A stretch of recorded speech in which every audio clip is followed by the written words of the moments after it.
Welcome to the Grace-Filled Leader Podcast. Do you want a better work-life balance? Do you get stuck in patterns of perfectionism and people-pleasing? Have you always been an overachiever, but really never felt good enough no matter how much outward success you achieve? Hi, I'm Tanya, a wife, mom, leader, and Jesus lover. For most of my life, I tried to find worthiness through achievement.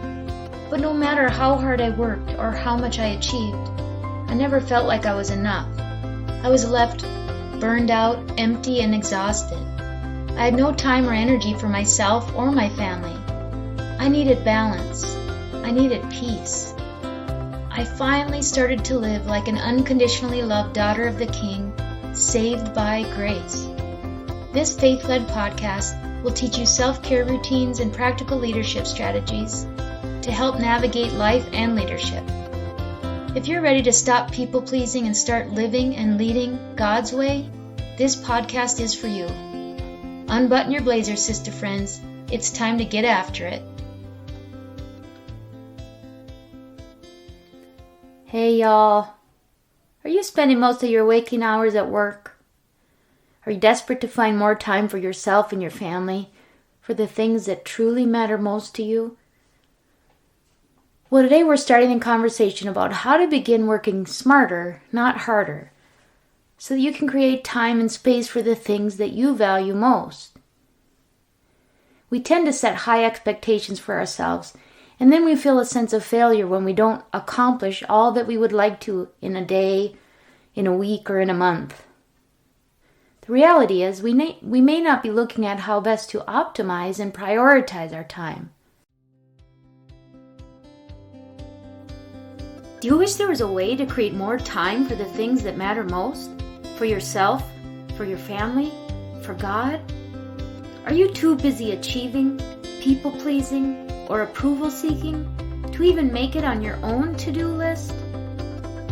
I know what it feels like to spend nearly every waking moment at work or thinking about work, with no time or energy left for yourself or your family. I know what it's like to want more time alone with God, more time to fit in healthy habits, and more energy to be present with my family. I know what it's like to not feel worthy of setting boundaries around my time. Imagine if there was a way to be effective and productive while creating more time for the things that matter most. That's why I created the Boundaries Coaching Power Hour, where I teach you how to identify the barriers that are standing in your way of setting boundaries and finding time freedom. You'll be able to plan and prioritize your week in a way that aligns with your core values and allows you to be effective, productive, and consistent. You'll walk away with a plan to grow in the knowledge of how God sees you so that you can feel confident setting healthy boundaries that create better work-life balance. So if you're ready for a customized plan based on your unique lifestyle and priorities to start setting boundaries that create time freedom as a busy professional woman, a plan that comes with support and accountability, now's your chance.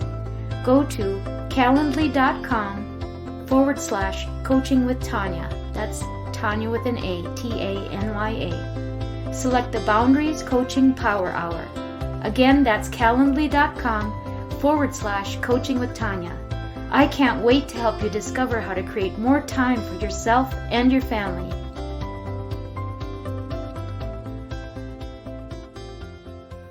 When I look back at the last 20 years, especially the last 15, I'm sad to say that I spent most of my time and energy on work. Mind you, my kids are now 23 and 21 years old. So what does that tell you? Well, although I consider my most treasured role and title that of being a mom, a time study of my adult life would not show great evidence of that. I try not to get regretful or resentful about how our life has gone, because I do believe God uses every single bit of it to grow us and prepare us for doing His work. I'm proud that my kids saw us working hard for what we have. But the parts that leave me a bit sad are the times that I was just so depleted that I couldn't give them anything close to the best of me. In all honesty, I was surviving, not thriving. And being the people pleaser and overachiever that I am, I did not feel that I had the right to set more boundaries around my time. My value as an employee and later a leader was too tightly attached to winning the approval of others.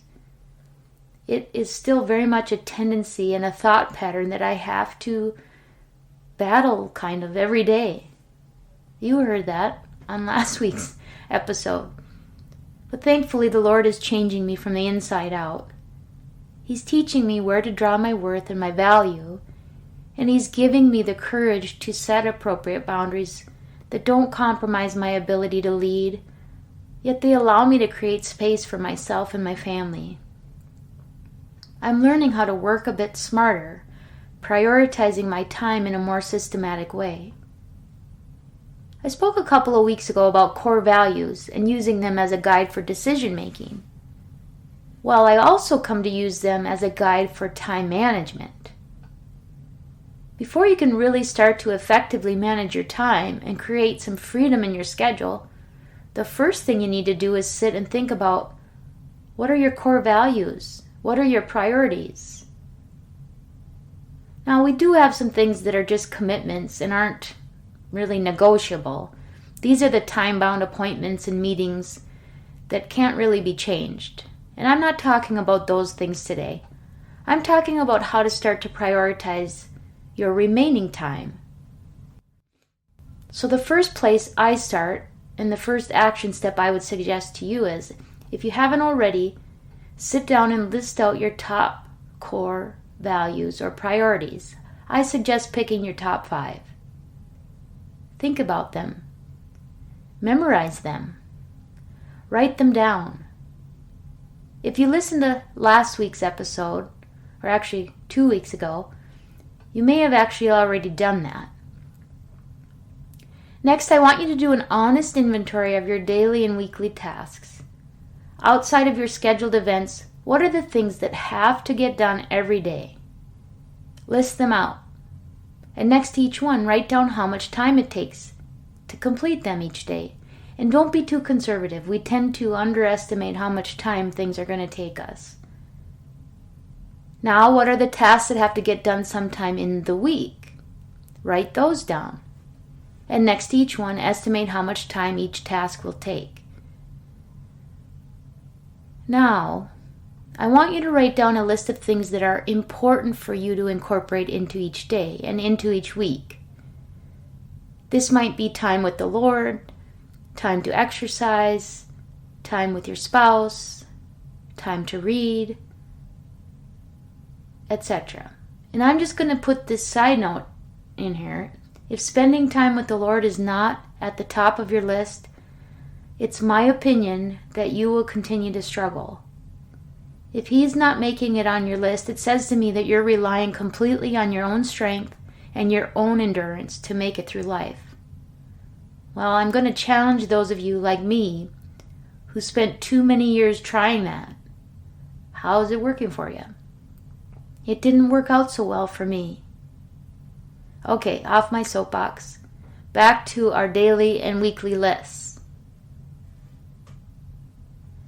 Next to each one of the items you want to incorporate into your life, write down how much time you'd like to dedicate to that activity. Try to be realistic. These are likely going to be many of the items that will closely align with your core values. But if you're anything like I have been, they are also likely the items you seem to run out of time for. I could be wrong. You might have learned a lot earlier in life how to find balance. Now here's one you might not like so much. I want you to just make a note of how much time you spend doing things that are maybe not so important to you, not necessary for the functioning of your household or your job, but they tend to take up more time than you think. These are likely the things you do when you're too tired or overwhelmed to think about what you could be doing instead. For me, one of these things is mindless scrolling on social media or binge watching pimple popper videos. Hey, don't judge. Life gets hard sometimes. If these things are important to you to catch up with friends and family or to have a mental break, great. put them on your list of things that you want to make time for. But if not, let's just start with making a mental note of how much time you get distracted by them when you would maybe prefer to be doing something that better aligns with your priorities. I'm going to call these things time suckers, or in my case, sometimes soul suckers. You know what else might fall in this bucket? If you're someone who distracts yourself with venting via text or instant messaging or email or phone, stuff that is not especially positive or productive, but rather a distraction that might be worth looking at. I often fall into this trap, and I kind of feel icky after I do it. It's not especially God-honoring, and it certainly doesn't align with my core values of integrity or peace. Finally, I'm going to ask you to write down the time of day you tend to be most productive, most clear-headed, and most efficient. If you're like me, that tends to be more in the morning, like probably 8 or 9 a.m. until 12, 1, maybe 2 o'clock. After that, my brain gets a little less efficient. Now listen, I know all of you tired, anxious, overwhelmed people are like, whoa, this is too much. You lost me at hello. I don't want to overwhelm you. Take this in bite-sized pieces. As you do or think of things, jot them down in the categories we talked about. Don't worry about going on to next steps until you have done this brain dump of sorts. We're going to use future episodes to start breaking things down a bit more. So let's just go over these steps again. First, write down your core values. As an example, my core values are faith, family, truth, integrity, and peace. And when I say peace, I mean peace of mind or internal peace, not so much world peace, although that's really awesome too. Step number 2, inventory your daily tasks and the time required, and your weekly tasks and the time required. Step number 3, list personal and family-related things that are important to you to incorporate into each day or into each week, and the time you would like to spend. Remember, be realistic. Step number 4, list the time suckers you tend to get distracted by and make note of how often or how much time you spend each day on them. Another thing to be mindful of is if there are certain circumstances or times of day you are most apt to fall into this trap.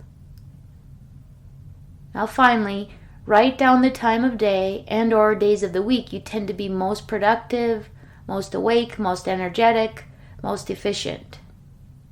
You're going to want to use these times for the activities that take the most energy or the most brain power. For me, these are the times I have to use to do tasks that require my brain to be more creative and productive. For example, it doesn't work very well if I try to write content for this podcast at 10 o'clock at night. My brain is just too tired and not at all creative. So that's your homework. Remember, take it in little bits. To really develop an effective process, this brain dumping step is very important. It's important for you to understand where you spend your time and what is realistic for you to plan. We people pleasers tend to be a little bit lofty in our expectations of ourselves. I'm just saying. So we aren't done with this subject matter, not even close. We are just scratching the surface. Be patient with yourself. We're going to talk more in future episodes about what to do with this information and how to start managing your time more effectively. So no worries. We're just getting started, my friends. I'm going to leave you with that takeaway, and remember, until next time, be grateful and be grace-filled. I pray this episode blessed you, spoke to you, or encouraged you in some way. If so, please share it with a friend and head on over to Apple Podcasts to leave me a written review. That's the only way for me to know if you are enjoying the show. Nothing blesses me more than to hear from you. Also, Come on over to our free Facebook community. This is a great place for us to support one another on our faith and leadership journey. You can find the link to the group in the show notes. Now to Him who can do immeasurably more than we can ask or imagine, according to His power that is at work within us. Ephesians 3, verse 20. Until next time, my friends, God bless.